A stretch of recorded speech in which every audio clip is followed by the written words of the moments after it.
Mohon penjelasannya, mohon penjelasan hukuman bagi orang yang mencuri dalam pandangan Islam, karena sering terjadi akhir-akhir ini. Jelas hukumnya dalam syariat Islam. Was-sariqu was-sariqatu faqta'u aydihuma jazaa'an bima kasaba nakalan minallah wallahu azizun hakim. Bahwa pencuri laki-laki dan perempuan dipotong tangannya. Itu dengan syarat-syaratnya tentu saja. Yaitu dia dikatakan mencuri. Mencuri ketika dia barang tersebut berada di hirznya, di tempat penyembunyiannya. Dan dikatakan mencuri ketika orang tersebut mengambil 1/4 dinar atau lebih.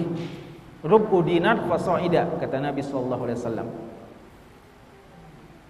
Mungkin bisa dicek lagi kurs ya. Dinar saat sekarang. Tapi 1,5 juta mungkin sudah masuk rubu dinar fasa'ida. Bisa dicek lagi ya berapa itu. Tapi intinya kalau HP Android itu sudah mencapai rubu dinar itu, maka seharusnya orang yang seperti itu yang mencuri itu sudah hukum potong tangan sebenarnya dalam syariat Islam. Adapun jika kurang dari itu, maka hukumnya adalah hukum ta'zir, dan ta'zir itu kebijakan para pemimpin kaum muslimin. Jadi mungkin dipenjara atau ditahan atau dihukum dengan hukum uqubah maliyah dan yang semacamnya. Tapi tentu saja ini jika ada syariat Allah ditegakkan. Namun jika tidak, maka kita tidak berhak untuk menghukum sendiri.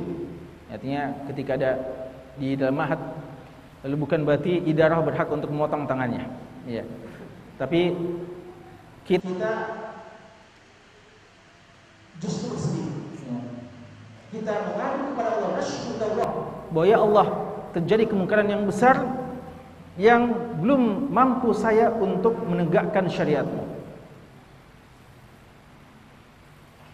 Padahal Nabi SAW mengatakan, walau anna Fatimah saraqat laqata'tu yadaha.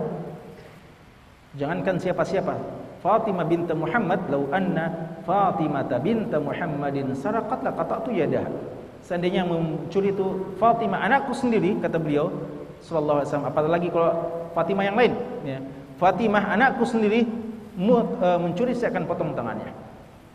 Dan haddun fil ardi yuqam khairun min an tumtira as-sama 40 yawma atau kama qala sallallahu alaihi wasallam.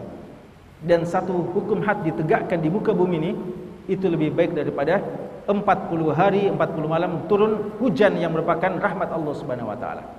Seharusnya orang tahu bahwasanya penegakan syariat Allah bukan momok yang menakutkan dan bukan penyebab kerusakan di tengah masyarakat, tapi justru mengundang rahmat dan keberkahan Allah Subhanahu wa taala.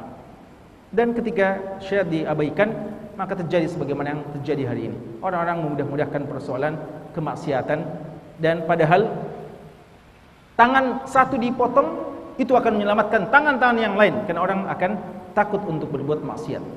Orang orientalis mengatakan, kenapa hanya dengan rubu dinar, maka tangan yang begitu mulia dipotong ya.